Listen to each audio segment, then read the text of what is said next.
Bendiciones a toda nuestra amada audiencia aquí en Venezuela y en España, Estados Unidos, Canadá, Chile y en muchos países que nos están siguiendo a través de Facebook Live. Que la paz del Todopoderoso siga sobreabundando en la vida de cada uno de vosotros. Continuamos con el tema de desintoxicación, tema bastante importante porque, como ya hemos hablado en otras oportunidades, hay mucha gente intoxicada con ya ideas preconcebidas, y cuando la palabra de Dios llega, entonces la rechazan, rebotan, debido a que las escuelas de interpretación se han tomado la autoridad de ser la verdad absoluta, cuando la verdad la tienen en cierta parte, pero todos juntos en el contexto de las Escrituras, todos unidos bajo una misma mente, bajo una misma unidad de estudio de las Escrituras, podemos llegar pues, realmente a una verdad bastante importante e interesante según el orden de las Sagradas Escrituras. Les habla su amigo, el apóstol Luis Castillo, de aquí de Venezuela, y les invito a revisar un poquito segunda de Pedro capítulo 1, verso 19, en un solo versículo. Dice de la siguiente manera: tenemos también la palabra profética más segura, a la cual hacéis bien en estar atentos, como una antorcha que alumbra en lugar oscuro, hasta que el día esclarezca y el lucero de la mañana salga en vuestro corazón. Entendiendo primero esto, que ninguna profecía de la Escritura es de interpretación privada, porque nunca la profecía fue traída por voluntad humana, sino que los santos hombres de Dios hablaron, siendo inspirados por el Espíritu Santo. Esta palabra es digno de hacerle una buena consideración, ya que el mismo apóstol Pedro dice que si alguno hable conforme a las palabras de Dios, y si alguno ministre conforme al poder que Dios le da. Y nosotros como cristianos podemos hablar muchas cosas, pero todo lo que hablemos tiene que estar fundamentado en la palabra de Dios. Yo decía el domingo pasado de que hay 4 puntos importantes para poder entender la parte profética, porque hoy en día esa parte profética está muy cuestionada, mucha disyuntiva con respecto a eso, y ya hay personas que no creen a la profecía. Bueno, aquí tenemos la palabra profética, la más segura, y la Biblia dice que tenemos que estar atentos, hacerle un seguimiento y estar atentos, porque esta es la palabra más segura, la cual alumbra como una antorcha en lugar oscuro. Entonces, de los 4 puntos que hablaba, decía que es importante conocer lo que es la vida del Mesías, el propósito del Mesías, porque si no se conoce bien el propósito del Mesías, entonces cuesta mucho entender las Sagradas Escrituras. Toda la Biblia, o el centro de la Escritura, está relacionada con el Mesías, con Jesús, el Hijo de Dios. Y si no se conoce, entonces bueno, ya se convierte en un problema. Sencillamente no conocer. Pero vamos un momentico a Génesis capítulo 3, verso 15. El primer punto acerca del Mesías. Génesis 3:15 dice: y pondré enemistad entre ti y la mujer, entre tu simiente y la simiente suya. Esta te herirá en la cabeza y tú herirás en el calcañar. De aquí vemos una guerra de simientes. Vemos la profecía, después del pecado de Adán y Eva, vemos la profecía, pero es una profecía que está marcando el triunfo absoluto del Mesías, que está marcando el triunfo absoluto de la simiente de la mujer, en este caso el Cristo, el Hijo de Dios. Ya la profecía está hablando claro acerca de ese triunfo contundente acerca del Mesías. Dice: y pondré enemistad entre ti y la mujer, entre tu simiente y la simiente suya, esta te herirá en la cabeza y tú le dirás en el calcañar. Cristo, en todo el orden profético, Jesús es más que vencedor. En todo el orden profético ya se ve a Jesucristo triunfando sobre todo demonio, sobre todo principado, sobre toda autoridad, sobre todo señorío. Entonces, para la iglesia, para los hijos de Dios, Jesucristo es el triunfador, es más que vencedor, es el autor, es el consumador de la fe. Jesucristo es el Hijo de Dios, al cual Dios le entregó toda potestad, tanto en el cielo como en la tierra. Y aquí el creyente tiene que entender que el poder absoluto lo tiene nuestro gran Dios y Salvador Jesucristo. En Génesis capítulo 12, verso 1 al 3 dice: pero Jehová había dicho a Abraham: vete de tu tierra y de tu parentela y de la casa de tu padre a la tierra que te mostraré, y haré de ti una nación grande, y te bendeciré y engrandeceré tu nombre, y serás bendición. Bendeciré a los que te bendijeren, y a los que te maldijeren maldeciré. Serán benditas en ti todas las familias de la tierra. Entonces, llega un momento en que el cristiano tiene que entender esto, de que hay una promesa en Génesis 3, donde el triunfo absoluto, donde se ve el triunfo absoluto del Mesías. Pero aquí también dice que en tu simiente, hablando de Jesús, de Cristo, serán benditas todas las familias de la tierra. Serán benditas todas las naciones. Y eso es determinante, eso es completamente importante que eso se entienda desde ese punto de vista, porque siempre se piensa de que la iglesia del Señor o que los hijos de Dios es una minoría, o será hasta el fin, será una minoría. No, ahí dice que en su simiente serán benditas todas las familias de la tierra. El hecho de que una persona no vea lo que está aconteciendo no significa de que Dios no esté trabajando. Yo creo que Dios está trabajando. Y aquí en el libro de Génesis capítulo 15, en el verso 5, dice: y lo llevó fuera y le dijo: mira ahora los cielos y cuenta las estrellas, si las puedes contar. Y le dijo: así será tu descendencia. Aquí está hablando de la descendencia global, de la descendencia mundial. No está hablando de una descendencia de una nación. Dice: porque en tu simiente serán benditas todas las naciones de la tierra. Y aquí lo lleva afuera y le dice: mira ahora los cielos y cuenta las estrellas, si las puedes contar. Y le dijo: así será tu descendencia. Todos sabemos que es lógico, el universo o el espacio universal, hay miles y miles y millones de estrellas, no se pueden contar, pero así sería la comparación de la descendencia profética del Mesías, de que esa generación no se puede contar, es innumerable como las estrellas del cielo, e innumerable como la arena que está a la orilla del mar. Entonces el creyente tiene que despertar a esta realidad. El creyente nunca puede pensar de que siempre seremos un grupito y seremos un poquito y seremos, no. La iglesia, el pueblo de Dios a nivel mundial crecerá. Y yo le hago más caso a la palabra profética que a lo que puedan ver mis ojos o a lo que puedan escuchar mis oídos. Uno ve por la prensa y uno ve por las noticias, bueno, pues cómo la maldad se ha multiplicado.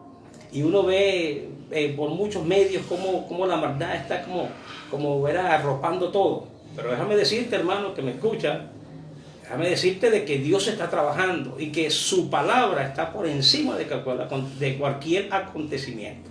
Dice aquí: y lo llevó fuera.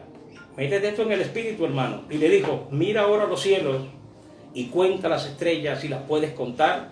Y le dijo: así será tu descendencia. Entonces el libro de Habacuc capítulo 2:14 dice: porque la tierra será llena del conocimiento de la gloria de Jehová, como las aguas cubren el mar. Entonces, ya que estamos viendo, estamos analizando que viene un conocimiento profundo. Bueno, hay gente que lo ubica en diferentes esferas.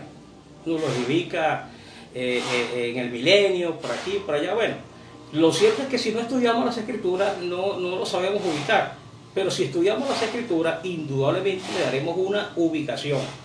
Yo creo que el reino de Dios seguirá progresando, el reino de Dios seguirá estableciendo, no importa lo que vean mis oídos, lo que escuchen mis oídos o lo que vean mis ojos. Lo cierto es que la palabra profética es infalible. El mismo Cristo dijo: el cielo y la tierra pasarán, pero mis palabras no pasarán. Ahora, aquí vemos en el libro de Isaías, capítulo 53, del 6 al verso 12, hablando del Mesías.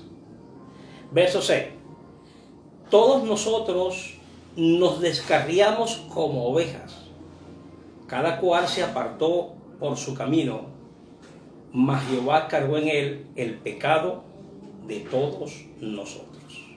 Aquí pareciera que Isaías estuviera apuntando solamente a la nación de Israel, pero la profecía madre, la profecía base, que se encuentra en Génesis 12, que se encuentra en Génesis 15, habla de naciones, habla de muchedumbre, habla de mucho pueblo, habla de padre de gentes, de multitudes, de muchedumbre.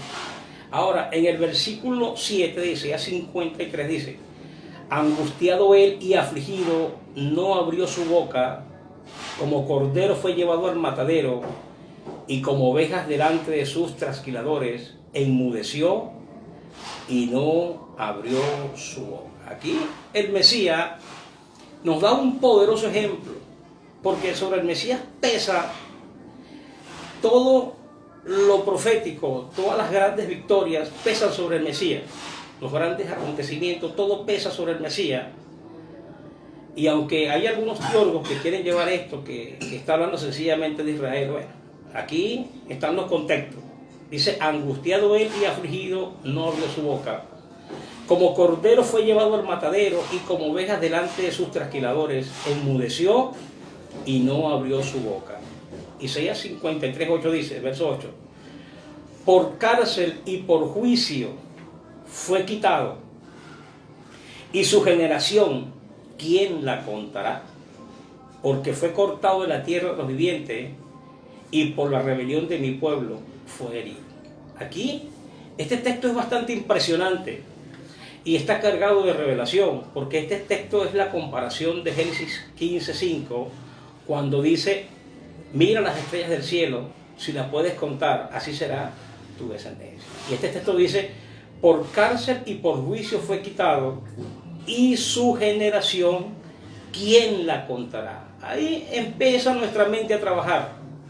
¿Quién podrá contar la generación del Mesías?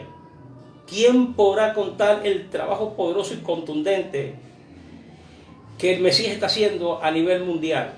O que la palabra profética está gravitando, está posicionando, está conquistando a través de los hombres de Dios a nivel mundial.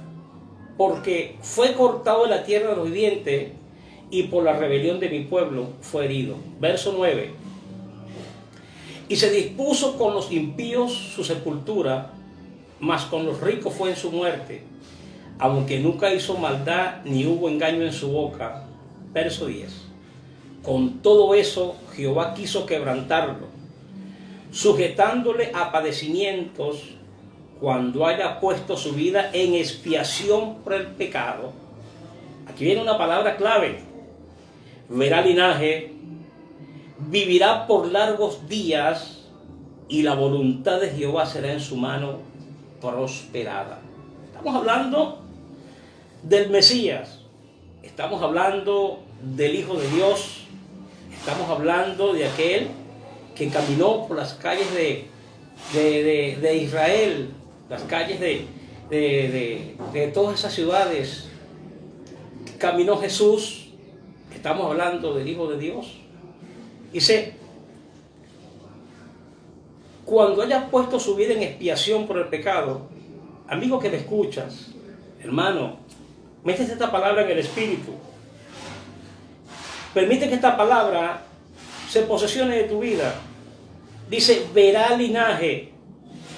Es un linaje espiritual, porque todos sabemos que el Mesías no tuvo hijos en la carne. Verá linaje, vivirá por largos días, y la voluntad de Jehová será en su mano prosperada. Quiere decir que el plan trazado por nuestro Padre, entregado al Hijo para que lo ejecute, dice que será en su mano prosperada. Ahora, esto engrana muy bien con Génesis capítulo 3, verso 15, con Génesis capítulo 15, verso 5, con Génesis capítulo 12, número 3, engrana muy bien esto. Verá el linaje y la voluntad de Jehová será en su mano prosperada. Verá lo que dice el verso 11, dice ya 53. Verá el fruto de la aflicción de su alma y quedará satisfecho. Por su conocimiento justificará mi siervo justo a muchos y llevará las iniquidades de ellos. Cuando uno ve la profecía mesiánica, cuando uno ve todo lo que el Mesías tenía que hacer, esto es impresionante, hermano. A uno la venda se le quita. Uno puede ver realmente el plan de Dios. Uno puede ver la victoria, la gran victoria del Hijo de Dios, cuando dice la palabra de Dios de que los hijos participaron de carne y sangre. Él se hizo semejante a nosotros para destruir por medio de la muerte al que tenía el imperio de la muerte. Hay gente que está creyendo eso, de que los hijos de Dios serán pocos, poquitos, que será un pequeño número. Hay gente que cree que Dios creó las almas para que el diablo se las lleve. No. Crió las almas, el hombre pecó, pero Jesús, en el plan de Dios, vino a rescatar, vino a deshacer, a destruir la obra del diablo. Y aquí dice, verá el fruto de la aflicción de su alma y quedará satisfecho. Por su conocimiento justificará mi siervo justo a muchos y llevará las iniquidades de ellos. Aquí aparecen algunas palabras claras. Verá el fruto de la aflicción de su alma, quedará satisfecho. Quiere decir que el plan de Dios llevado a cabo por Cristo se cumplirá y tendrá el efecto para el cual fue enviado. Tendrá la conquista que fue anunciada. Quedará satisfecho, quedará hasta lo máximo. Por su conocimiento justificará mi siervo justo a muchos. Esta palabra mucho es la palabra rabá del hebreo y la palabra polos del griego. Esta palabra es una multiplicación por los números más altos. Esta palabra es una palabra de una gran multiplicación, un número muy elevado. Y yo en las investigaciones que he hecho es un número que está por un 75%. Un 75%. Quiere decir de que la inmensa mayoría de la gente, mucha gente, así como hay generaciones que nunca conocieron a Dios, vienen tiempos de que mucha gente, muchas generaciones conocerán al Hijo de Dios, conocerán al Cristo, conocerán al Salvador del mundo. Mucha gente llegará a los pies de Cristo. Cristo dijo en una oportunidad, si yo fuese levantado de la tierra, a todos atraería a mí. Entonces, dice, mi siervo justo a muchos y llevará las iniquidades de ellos. Yo invito a los seguidores de que investiguen la palabra mucho en el hebreo y que investiguen la palabra mucho en el griego, para que usted vea la bombita, amigo y hermano, que se va a conseguir allí. Estamos hablando de un triunfo contundente. Estamos hablando de la multiplicación del número más alto. Y esa es la obra que vino a hacer el Mesías. El Mesías vino a dar su vida en rescate por muchos. Y llevará las iniquidades de ellos. Por tanto, yo le daré parte con los grandes y con los fuertes repartirá despojo, por cuanto derramó su vida hasta la muerte y fue contado con los pecadores, habiendo él llevado el pecado otra vez de muchos y orado por los transgresores. Entonces, llevó el pecado de muchos y no solamente lo llevó, sino que ya hizo una intercesión, habiendo orado por los transgresores. Entonces, esta es la palabra profética, esta es la palabra del Señor. En el libro de Romanos, esta palabra es bastante importante. En el libro de Romanos, capítulo 5, vamos a ver esta analogía aquí, Juan capítulo 5. verso 13 en adelante. Hablando de la vida del Mesías, el triunfo contundente del Mesías. Esta palabra, vamos a hacer un seguimiento a esta palabra. Dice, pues antes de la ley había pecado en el mundo, pero donde no hay ley no se inculpa de pecado. No obstante, reinó la muerte desde Adán hasta Moisés. O sea, todo el Antiguo Testamento operó el imperio de la muerte, aún en los que no pecaron a la manera de la transgresión de Adán, el cual es figura del que había de venir. Pero el don no fue como la transgresión, porque si por la transgresión de aquel uno murieron los muchos, abundaron mucho más para los muchos la gracia y el don de Dios. O sea que por la transgresión de Adán, eso abundó para muchos. Entonces dice, mucho más para los muchos la gracia y el don de Dios por la gracia de un hombre, Jesucristo.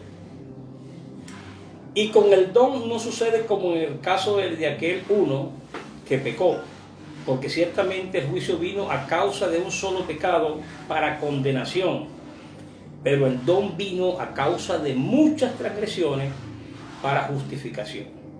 Pues si por la transgresión de uno solo reinó la muerte, escucha bien esto, hermano, pues si por la transgresión de uno solo reinó la muerte, mucho más reinarán en vida por uno solo, Jesucristo, los que reciben la abundancia de la gracia y del don de la justicia.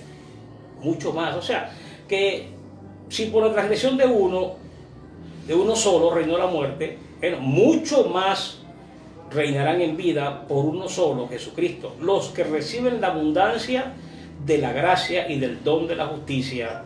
Así que como la transgresión de uno vino la condenación a todos los hombres, de la misma manera por la justicia de uno vino a todos los hombres la justificación.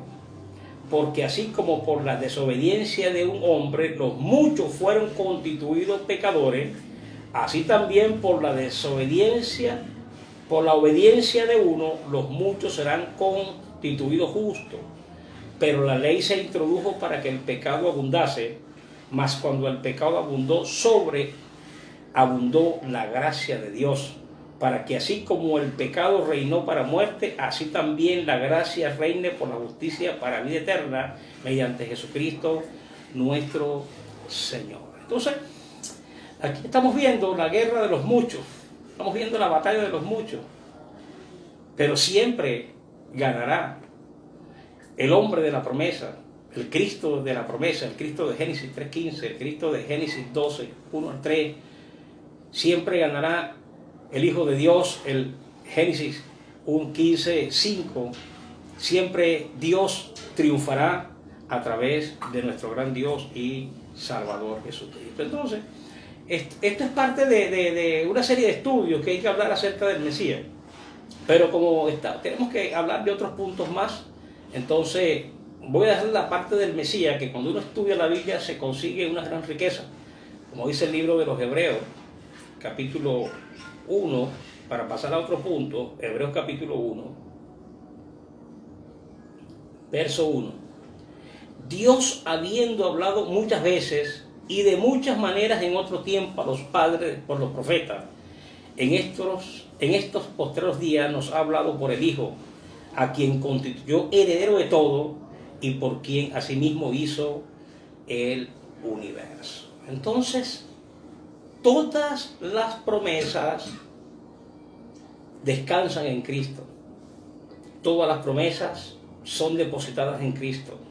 Todas las promesas están allí en el Hijo de Dios, a quien constituyó heredero de todo y por quien asimismo hizo el universo. Salirse de la vida del conocimiento del Hijo de Dios, salirse de ese conocimiento es un poco problemático, porque eso nubla a las personas en el conocimiento original. Dice aquí en el libro de Efesios, el capítulo 1, verso 8, dice, que hizo sobreabundar para con nosotros en toda sabiduría e inteligencia, dándonos a conocer el misterio de su voluntad según su beneplácito, el cual se había propuesto en sí mismo de reunir todas las cosas en Cristo, en la dispensación del cumplimiento de los tiempos, así las que están en los cielos como las que están en la tierra. Oye bien, reunir todas las cosas en Cristo, reunir todos los tiempos en Cristo. Todos sabemos de que existen tres tiempos básicos. Existe el tiempo de los que pecaron sin ley, que es un tiempo que abarca desde Adán, desde el pecado de Adán hasta la cruz. Dice, los que sin ley pecaron. Es un tiempo que abarca desde el pecado de Adán hasta la cruz. Abarca ese tiempo, los que sin ley pecaron. Existe un tiempo de ley, pero ese tiempo de ley es solamente para la nación o para los hijos de Israel. Un tiempo solamente de ley. De Adán al monte Sinaí transcurrieron como 2500 años aproximadamente, y del monte Sinaí a la cruz como 1500 años aproximadamente. 1500 años aproximadamente transcurre desde el monte Sinaí a la cruz. Entonces, pero solamente la nación de Israel tuvo ley. Las otras naciones del mundo, que aparentemente, como dice Pablo, estaban olvidados, sin Cristo y sin Dios en el mundo, estaban perdidos. Bueno, ellos no tenían la ley, bueno, ellos son juzgados sencillamente en el tiempo pase sin ley. Los judíos o los israelitas son juzgados en el tiempo de la ley. Ahora, dentro de esos tiempos, surgieron tiempos paralelos dentro de esos tiempos. Pero la gente no va a ser juzgada por el tiempo paralelo. La gente va a ser juzgada por el tiempo base. En el caso de los que sin ley pecaron, son juzgados por el tiempo sin ley. Y en el caso de los que con la ley pecaron, son juzgados por el tiempo de la ley. Muchos, infinidades de periodos paralelos estuvieron allí. Pero ya dije, según lo que enseñan las Escrituras, solamente en 3 tiempos la gente va a ser juzgada. No se va a juzgar por más tiempo, aunque existieron periodos coexistentes paralelos. Entonces, Cristo, o todas las cosas son reunidas en Cristo. Todo ahora ha sido depositado en Cristo. Por eso es que si no entendemos la vida del Mesías, entonces estamos perdidos en los tiempos. Estamos esperando que un tiempo termine para que comience otro, un tiempo termine para que comience otro, y así. No, hay 3 tiempos bases solamente. El tiempo sin ley, el tiempo de ley y el tiempo que dice Hechos capítulo 17, en el verso, vamos a buscarlo, Hechos 17, versos 30 y 31. Dice,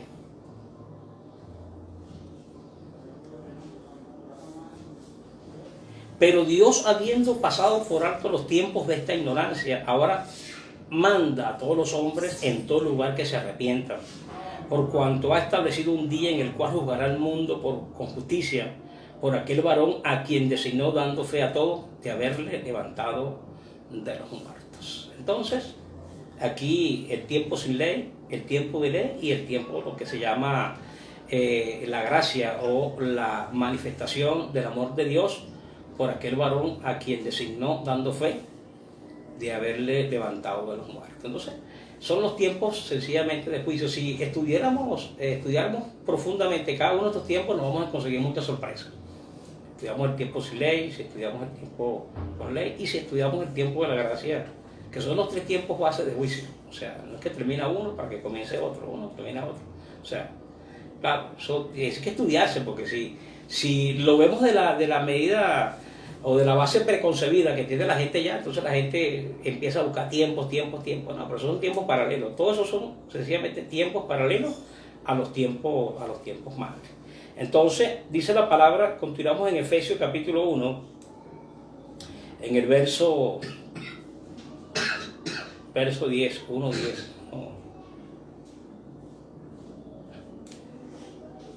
Dice, de reunir todas las cosas en Cristo en la dispensación del cumplimiento de los tiempos, así las que están en los cielos como las que están en la tierra. Aquí hay un estudio poderosísimo. Verso 11 dice, en él asimismo tuvimos herencia, habiendo sido predestinados conforme al propósito del que hace todas las cosas según el designio de su voluntad, o según el deseo de su voluntad, a fin de que seamos para la alabanza de su gloria nosotros los que primeramente esperamos en Cristo.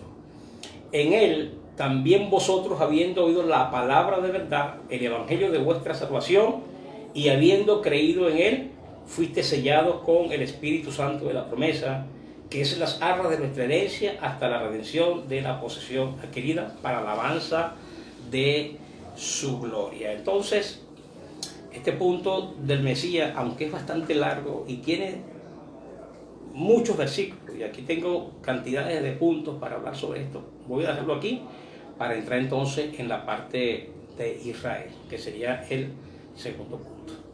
Vamos entonces a hablar acerca un poco de Israel. Vamos a buscar Génesis, capítulo 32 de Génesis, en el verso 25 en adelante. Habla un poco sobre Israel. Ya en el pacto abrahámico de Génesis capítulo 12, de Génesis capítulo 15, vemos lo que es la bendición general de las naciones de la tierra y la gran multitud que iba a conocer al Mesías, ¿verdad? Vemos aquí, pero en Génesis capítulo 25 se va a un punto acerca de Israel. Capítulo 32-25 dice: y cuando el varón vio que no podía con él, tocó en el sitio del encaje de su muslo, y se descoyuntó el muslo de Jacob mientras con él luchaba. Y dijo: déjame, porque raya el alba. Y Jacob le respondió: no te dejaré si no me bendices. Y el varón le dijo: ¿cuál es tu nombre? Y él le respondió: Jacob. Y el varón le dijo: no se dirá más tu nombre Jacob, sino Israel, porque has luchado con Dios y con los hombres y has vencido. Entonces, aquí vemos que Jacob tiene un poderoso encuentro con el ángel y comienza a luchar, empieza a forcejar, pero fue tanta la insistencia de Jacob que le dijo: no te soltaré hasta que no me bendigas, si no me bendices no te soltaré. Y el varón le dijo: no se dirá más tu nombre Jacob, sino Israel. Es importante entender esto.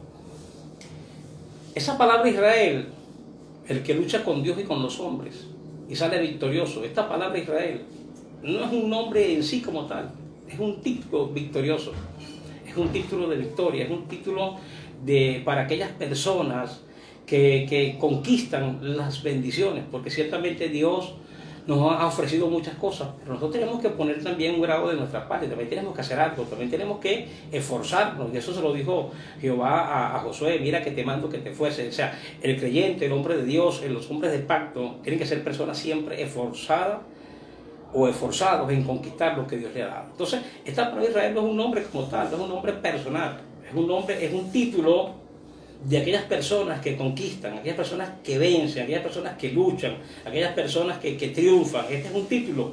Por eso el primer Israel es el patriarca Jacob. El patriarca Jacob es el primer Israel. Y una cosa es el patriarca y otra cosa son sus hijos. Y eso lo vemos a lo largo de toda la Biblia. Cuando, poniendo un ejemplo que vimos en Génesis, cuando Adán engendra a Set pasa a ser el portador de la bendición. Pero Set también tuvo un hijo llamado Enos, que pasa a ser el portador de la bendición también. Pero oye bien, Set también tuvo muchos hijos. ¿Ves? Pero el portador de la bendición era Set. Era Set. Igualmente Enos también tuvo muchos hijos. O Enos tuvo muchos hijos, pero el portador era él. Y así sucesivamente. Jacob tiene 12 hijos. O lo que llaman las 12 tribus de Israel. Y en el capítulo 49 de Génesis, vamos a leer un poquito Génesis 49, para que veas lo que es el Israel, el patriarca como Israel. Hablé un poquito la semana pasada, pero era una desintoxicación, un poquito nada más. Dice, llamó Jacob a sus hijos y dijo, juntaos y os declararé lo que os ha de acontecer en los días venideros. Está hablando Jacob. Juntaos y oí, hijos de Jacob, y escuchad a vuestro padre Israel. El hombre de la bendición, el hombre que luchó con Dios, el hombre que luchó con los hombres, el hombre bueno, bendecido. Rubén, tú eres mi primogénito, mi fortaleza, el principio de mi vigor, principal en dignidad, principal en poder, impetuoso como las aguas, no serás el principal. Por cuanto subiste al lecho de tu padre, entonces te envileciste, subiendo a mi estrado. Simeón y Leví son hermanos, armas de iniquidad, sus armas, en su consejo no entre mi alma. Entonces, aquí se está viendo ya que el patriarca, el hombre de la bendición, está proclamando solamente declaraciones proféticas sobre Rubén, sobre Leví, sobre Simeón. Dice en el verso 7, maldito su furor, que fueron fieros, y su ira, que fue dura. Yo los apartaré en Jacob y los esparciré en Israel. Entonces, eso no es una bendición, es sencillamente una declaración del Padre, del patriarca, la bendición paternal. Entonces, él está declarando, pero sobre Judá, en verso 8, te alabarán tus hermanos, tu mano en la cerviz de tus enemigos, los hijos de tus padres se inclinarán a ti, cachorro de león, Judá. De la presa subiste, hijo mío, se encorvó, se echó como león, así como león viejo. ¿Quién lo despertará?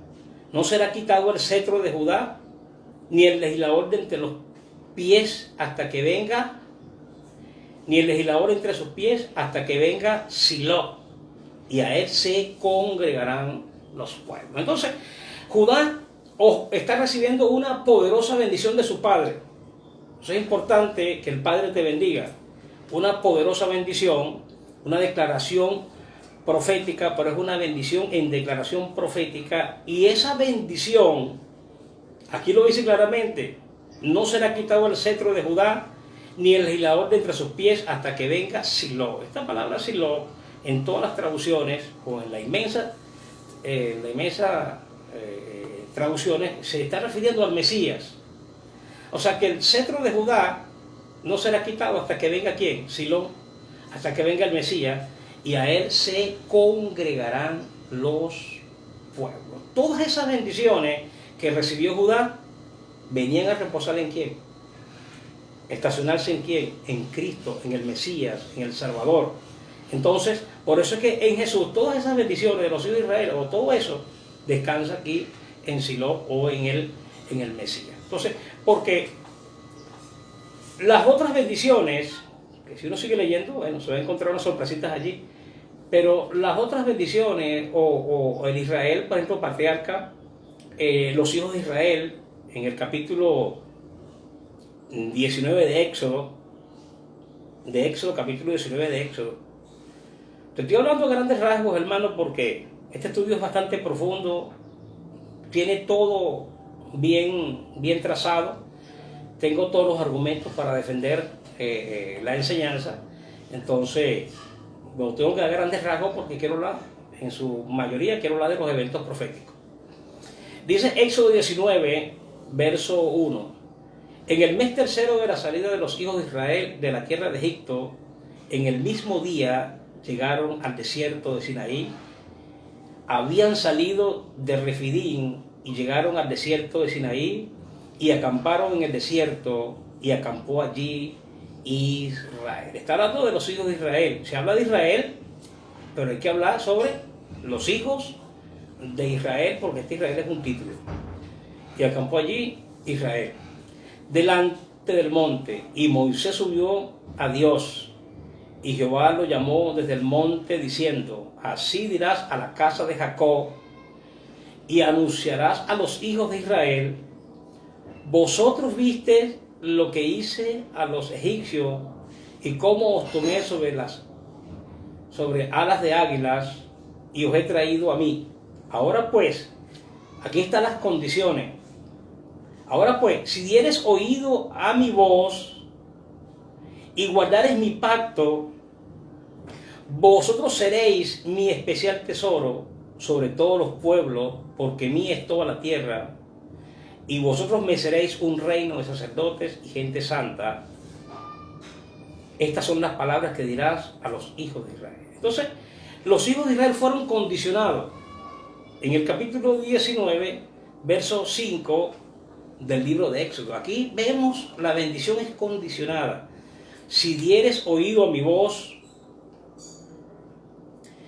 y guardares mi pacto, vosotros seréis mi especial tesoro sobre todos los pueblos de la tierra. Entonces, cuando la gente dice, no, que Israel es el pueblo de Dios, bueno, sí, pero no. Sí, está bendecido en una área. Si no estudiamos bien, siempre conseguimos entonces de que un Israel es maldecido, otro Israel, bueno, pues, es afrentado, y bueno, y después sale por allá un Israel hablando de cosas buenas, y entonces la gente no entiende. No. Los hijos de Israel, esta bendición o este compromiso es una palabra profética que está condicionando a la nación. Otra vez te lo repito. Ahora pues, si dieres oído a mi voz y guardares mi pacto, vosotros seréis mi especial tesoro sobre todos los pueblos, porque mía es toda la tierra, y vosotros me seréis un reino de sacerdotes y gente santa. Estas son las palabras que dirás a los hijos de Israel. Está condicionado. Los hijos de Israel están condicionados a la obediencia, están condicionados a guardar la palabra del pacto, están condicionados a la obediencia, están condicionados a las reglas de la santificación, están condicionados los hijos de Israel. Entonces, cuando uno estudia el libro de Deuteronomio, capítulo 28, a partir del verso 15, Deuteronomio 28, a partir del verso 15, dice, acontecerá si no oyeres la voz de Jehová tu Dios para procurar cumplir todos sus mandamientos y sus estatutos que yo te intimo hoy, que vendrán sobre ti todas estas maldiciones y te alcanzarán. Entonces, aquí vemos que sobre este pueblo siempre se le habló de una forma condicionada. O sea, los hijos de Israel, siempre se habló de una forma condicionada. Y cuando uno estudia el capítulo 28 de Deuteronomio, capítulo 28, capítulo 29, capítulo 30, aparecen más de 100 advertencias de juicio. Oiga bien, amigo, hermano, más de 100 advertencias de juicio. Y cuando uno estudia de todo eso, bueno, yo las tengo todas seleccionadas, pero aquí en el capítulo 28, en el verso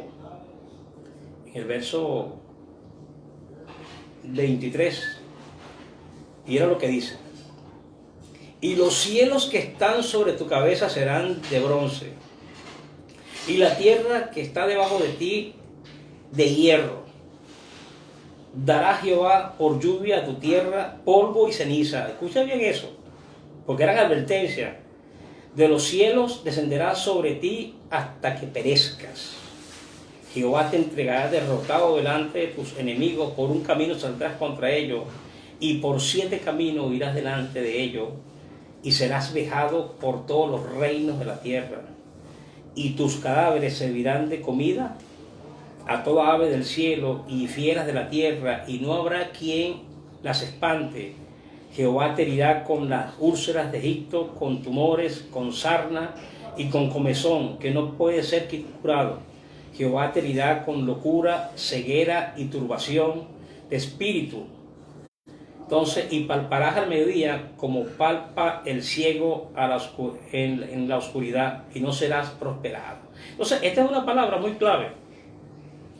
Esta es una palabra muy clave en el capítulo 28 de Deuteronomio, verso 28. Jehová te herirá con la locura, con ceguera y con turbación. Está hablando a los hijos de Israel que tienen más de 100 advertencias de juicio. Y eso usted tiene que tomarlo en cuenta bien, hermano. Porque cuando Jesús llegó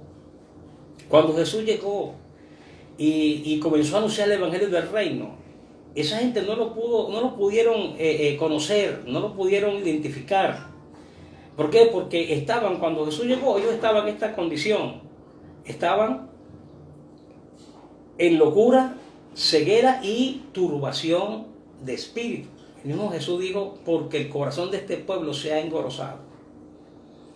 Entonces ya tenían el corazón engrosado, ya estaban ciegos. O sea, esta gente no tenían la luz a tal punto de que ellos fueron prácticamente destituidos de la enseñanza, porque en el capítulo 23 de Mateo dice que no llaméis padre a ninguno de vosotros en la tierra. Se estaba refiriendo a esa gente que no tenían moral, que eran prácticamente enemigos del Hijo de Dios o enemigos de la palabra del Señor. Entonces ellos estaban fundamentados en la Torá, pero la habían transgiversado, bueno, pues como hay un estudio con respecto a eso, cómo esa gente transgiversaron la palabra del Señor o transgiversaron las leyes que Dios les dio a Moisés. Entonces, y el mismo Pablo aclara en el Hechos 28, dice que el corazón de este pueblo se ha engrosado y con los oídos oyen pesadamente. Entonces, y no se han abierto sus oídos. Entonces ya esta gente en los tiempos de Jesús estaba en esta condición. O sea, esta gente siempre estuvieron en una desobediencia en potencia. Cuando uno estudia todo el Antiguo Testamento, uno ve la gran desobediencia de este pueblo en todos sus contextos. Casi todos los pasajes de la Biblia habla de la desobediencia de los hijos de Israel. Entonces tenemos a el patriarca Jacob como Israel, el hombre que lucha con Dios y vence. Aquí tenemos a los hijos de Israel, un pueblo que fue condicionado a más de 100 advertencias de juicio. Cuando Jesús vino, bueno, esa gente no lo pudieron recibir. A lo suyo vino, los suyos no lo recibieron. Entonces, porque tenían el corazón engrosado y estaban ya ciegos con locura y con ceguera y con turbación de espíritu. Y allí, bueno, le aconsejo que lea Deuteronomio 28, del 15 en adelante, Deuteronomio 29, 30, 31, para que vea que estamos hablando sencillamente, única y exclusivamente la verdad. Entonces, ese es el Israel, esos son los hijos de Israel. Entonces, son estudios que uno hace así para separar un poco. Entonces, tenemos la nación de Israel. La nación de Israel. Porque el Israel en los tiempos de David, en los tiempos de Saúl, David y Salomón, es lo que se llama el reino fuerte, el reino unido. Es la única forma fue la única vez que tuvieron un reino fuerte, en los tiempos de Saúl, tiempos de David y tiempos de Salomón. Todas las tribus estaban concertadas pues en un solo reino. Entonces lo que llaman la monarquía de Saúl, David y Salomón. Indudablemente dice la Biblia que Salomón reinaba en el capítulo 4 de Reyes, Primera de Reyes, capítulo 4, verso 20.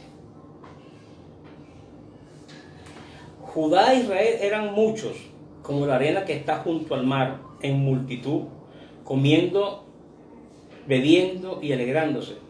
Verso 21. Y Salomón señoreaba sobre todos los reinos, desde el Éufrates hasta la tierra de los filisteos y el límite con Egipto. Aquí vemos que Salomón tuvo dominio pues, sobre todo el reino de Israel, porque eran uno solo. Judá e Israel eran un solo reino. ¿Qué pasó aquí? En los tiempos, ¿qué pasó? La desobediencia, a la cual fueron condicionados en Deuteronomio capítulo 28. La desobediencia. La desobediencia nunca ha sido algo positivo. La desobediencia nunca ha sido una bendición. La desobediencia siempre tendrá grandes consecuencias de juicio. ¿Qué pasa entonces? De que en los tiempos de Roboam, el reino es dividido. Y 12 tribus quedan al norte y 2 tribus quedan hacia el sur. Y esto es importante que uno lo analice, porque todo el mundo sabe esto. Lo importante es analizar bien esto. ¿Qué pasa entonces? De que el reino es dividido, 10 tribus al norte, 2 tribus al sur. ¿Y qué pasa con las 10 tribus del norte? En los tiempos vino el rey de Asiria y conquistó esas 10 tribus. Y esas tribus quedaron perdidas en las naciones. Esas tribus fueron sometidas, fueron humilladas y prácticamente el reino del norte desapareció. Entonces, mis amados, esta parte que viene es muy importante. Trataremos de explicar bien esta parte en el próximo estudio y entraremos a la parte profética. Pero vaya estudiando ya la división del reino, las 12 tribus de Israel, las 10 tribus hacia el norte, 2 tribus hacia el sur, y cómo estas 10 tribus desaparecieron. Hasta el idioma de esa tribu desapareció porque quedaron insertadas entre las naciones. Solamente quedó el reino de Judá, que 200 años después también fue cautivo y llevado a Babilonia. Entonces la semana que viene continúo con este punto y entramos a lo que ustedes quieren escuchar, la parte profética. Bendiciones para todos, que el Todopoderoso me le siga iluminando y sigamos conectados en el nombre del Señor. Si hay alguna pregunta, bueno, trataremos de conquistarla, porque a Aguilera Castillo tengo que responderle, pero el privado, porque todavía no he llegado a ese punto todavía. Bendiciones, estamos a su disposición.